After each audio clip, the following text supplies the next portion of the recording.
मैं जिन लोगों का नाम ले रहा हूं वे बहुत प्रभावशाली लोग हैं और अपने विरोधियों को खत्म करने की ताकत रखते हैं। यह खुलासा किया है एक पूर्व कर्मचारी ने, और जिन लोगों के बारे में वो बोल रहा है उन्होंने ऐसा क्या किया ये आपको बताएंगे, और ये जानकर आप हैरान भी रह जाएंगे। नमस्कार, मैं हूं आशीष त्रिपाठी आपके साथ। कर्नाटक के धर्मस्थल से एक चौंकाने वाला खुलासा सामने आया। धर्मस्थल मंदिर में 19 साल तक साफ सफाई का काम करने वाले एक कर्मचारी ने कुछ गंभीर आरोप लगाए हैं, और इस कर्मचारी ने मजिस्ट्रेट के सामने जो बयान दर्ज कराया, इसे सुन करके आपकी रूह कांप जाएगी। यकीन मानिए, उसका दावा यह है कि उसने अपने हाथों से सैकड़ों लाशों को ठिकाने लगाया है। जी हाँ, और इन लाशों में ज्यादातर महिलाओं और बच्चियों की लाशें हुआ करती थीं, जिनका रेप किया गया और बाद में उनका कत्ल कर दिया गया। चलिए आपको शुरू से बताते हैं कि आखिर ये पूरा मामला है क्या। दरअसल 3 जुलाई 2025 को धर्मस्थल पुलिस स्टेशन में एक शिकायत दर्ज हुई जिसने सबको हिलाकर रख दिया। दरअसल ये एक शिकायत पूर्व सफाई कर्मचारी के द्वारा करवाई गई, जो साल 1995 से साल 2014 तक धर्मस्थल मंदिर प्रशासन के लिए साफ सफाई का काम करता था। और साफ सफाई सिर्फ कचरे की नहीं बल्कि लाशों की भी हुई। जी हाँ, उसने अपनी शिकायत में ये बताया कि साल 1998 से 2014 के बीच सैकड़ों शवों को दफनाया, जलाया, और इसके लिए उसे मजबूर किया गया, डराया गया, धमकाया गया। और ये जो लाशें वो ठिकाने लगा रहा था, चाहे उसने उन्हें दफन किया या फिर उनको जलाया गया, ज़्यादातर जो लाशें थीं वो महिलाओं की थीं, और कुछ नाबालिग बच्चियों की भी लाशों को उसने ठिकाने लगाया। और इस दौरान उसने ये पाया कि उनके शरीर पर यौन उत्पीड़न और हिंसा के चोट के निशान हैं। उसने दावा किया कि कई शव बिना कपड़ों के भी आए, कुछ का गला घोटा गया, कुछ तेज धारदार हथियारों से मारे गए। सफाई कर्मचारी ने अपनी शिकायत में कुछ भयावह और घटनाओं का भी जिक्र किया। उसने ये बताया कि साल 2010 में उसे एक 12 से 15 साल की स्कूल गर्ल का शव दफनाने के लिए कहा गया। वो लड़की स्कूल यूनिफॉर्म में थी, लेकिन उसकी स्कर्ट और उसके अंडरगारमेंट्स उसके शरीर पर नहीं थे।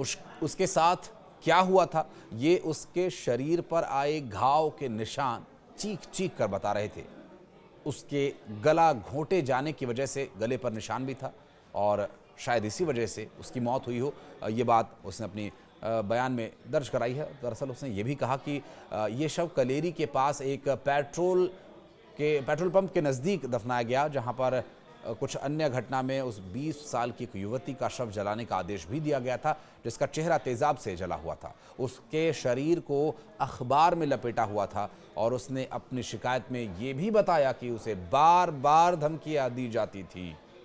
उसके जो सुपरवाइजर थे वो ये कहते थे कि अगर तुमने मना कर दिया तो तुम्हें मार देंगे, टुकड़े टुकड़े में तुम्हारा शव भी इसी तरह से दफना दिया जाएगा।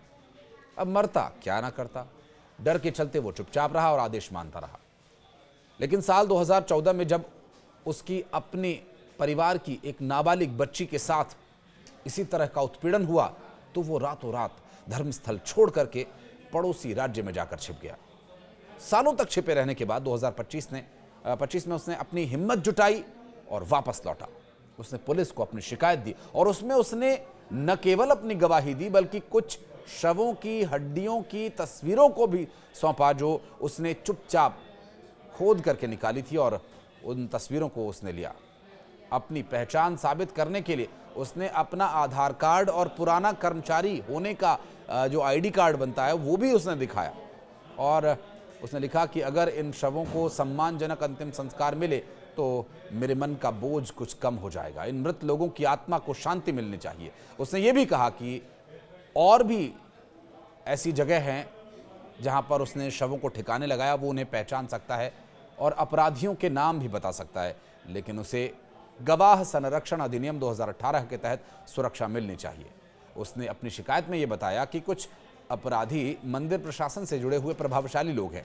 उसने ये भी डर जताया कि अगर उसने नाम लिया तो उसे मारा जा सकता है और ये लोग उसे नुकसान पहुंचा सकते हैं। अपनी सुरक्षा के लिए उसने सुप्रीम कोर्ट के एक वकील केवी धनंजय को एक सीलबंद लिफाफा सौंपा जिसमें अपराधियों के नाम हैं, ताकि अगर कुछ हो जाए तो सच सामने आ सके। आपको बता दें कि धर्मस्थल कर्नाटक के दक्षिण कन्नड़ जिले में स्थित है, एक प्रमुख तीर्थ स्थल है और ये मंगलुरु से करीब 75 किलोमीटर दूर है और हर साल हजारों की संख्या में श्रद्धालु यहाँ जाते हैं। मंदिर की अपनी अनूठी परंपरा के लिए भी ये मंदिर जाना जाता है, जहाँ हिंदू पुजारी पूजा करते हैं, लेकिन मंदिर प्रशासन जैन समुदाय के पास है। वर्तमान में धर्मस्थल मंदिर का प्रशासन जैन हेगड़े परिवार के पास है और वीरेंद्र हेगड़े इसके वंशानुगत प्रशासक भी हैं। सफाई कर्मचारी ने दावा किया कि कुछ अपराधी मंदिर प्रशासन से जुड़े हुए हैं और उनकी बहुत ऊंची पहुंच भी है। उसने कहा कि मैं जिन लोगों का नाम ले रहा हूं वे बहुत प्रभावशाली लोग हैं और अपने विरोधियों को खत्म करने की ताकत रखते हैं। धर्मस्थल में इस तरह के आरोप पहली बार नहीं लग रहे। साल 2012 से 17 के जो सौजन्या के साथ बलात्कार हुआ, उस घटना का भी जिक्र सामने आया। साल 2012 में 17 वर्षीय सौजन्या के साथ बलात्कार और उसकी हत्या का मामला भी सामने आया था, जिसने पूरे देश को हिलाकर रख दिया था। इस मामले की जांच के लिए बनी विशेष जांच टीम एसआईटी की कार्यप्रणाली पर भी कई सवाल उठे। सबूतों के साथ छेड़छाड़ और प्रभावशाली लोगों को बचाने के आरोप भी लगे। सौजन्या का मामला आज भी अनसुलझा है, जो कि बहुत हैरत की बात है और दुख की बात भी। कई लोग ये मानते हैं कि इसमें न्याय नहीं मिला और इसी तरह 2003 में एक एमबीबीएस छात्रा अनन्या भट्ट के लापता होने का भी मामला सामने आया। उनकी मां सुजाता, जो सीबीआई में स्टेनोग्राफर रह चुकी हैं, हाल ही में 15 जुलाई को धर्मस्थल पुलिस स्टेशन में शिकायत दर्ज कराई थी उन्होंने। और ये नई शिकायत सुजाता को इस संबंध में यकीन भी है कि उनकी बेटी उन अज्ञात शवों में से ही एक हो सकती है जिसका जिक्र वो सफाई कर्मचारी कर रहा है। सुजाता ने यह बताया कि जब वो अपनी बेटी की गुमशुदगी की शिकायत लेकर के पुलिस के पास गई तो पुलिस ने इसे गंभीरता से नहीं लिया। कहा गया कि बेटी किसी के साथ भाग गई है। सफाई कर्मचारी की गवाही के बाद 4 जुलाई को दक्षिण कन्नड़ पुलिस ने भारतीय न्याय संहिता यानी बीएनएस की धारा 211A के तहत ये मामला दर्ज किया। 13 जुलाई को अपनी पहचान छिपाने के लिए पूरे शरीर को ढक करके वह बेलथानगढ़ी की प्रिंसिपल सिविल जज और जुडिशियल मजिस्ट्रेट फर्स्ट क्लास के सामने अपनी गवाही दर्ज कराने के लिए पहुंचा था। 16 जुलाई को वकीलों के एक समूह ने कर्नाटक के मुख्यमंत्री सिद्धरमैया से मुलाकात की और एक विशेष जांच टीम यानी एसआईटी के गठन की भी मांग की, जिसकी निगरानी किसी मौजूदा या रिटायर्ड जज से करवाए जाने की मांग की गई। उन्होंने ये भी मांग की कि जांच में एक एडीजीपी स्तर के अधिकारी को शामिल किया जाए, फॉरेंसिक टीम हो और जांच की जो वीडियो रिकॉर्डिंग है उस पर भी उन्होंने फोकस किया और सभी संदिग्धों को तुरंत हिरासत में लेकर पूछताछ की जाए। उनकी हैसियत कुछ भी हो, लेकिन कार्रवाई होनी चाहिए। तो वहीं कर्नाटक राज्य महिला आयोग की प्रमुख नागलक्ष्मी चौधरी ने भी 14 जुलाई को मुख्यमंत्री को पत्र लिखकर पुलिस की निष्क्रियता पर सवाल उठाए। उन्होंने ये कहा कि जब परिवार लापता लोगों की मौतों की शिकायत लेकर जाते हैं तो पुलिस अक्सर गंभीरता नहीं दिखाती। इस बात पर उन्होंने कड़ी कार्रवाई किए जाने की भी मांग की।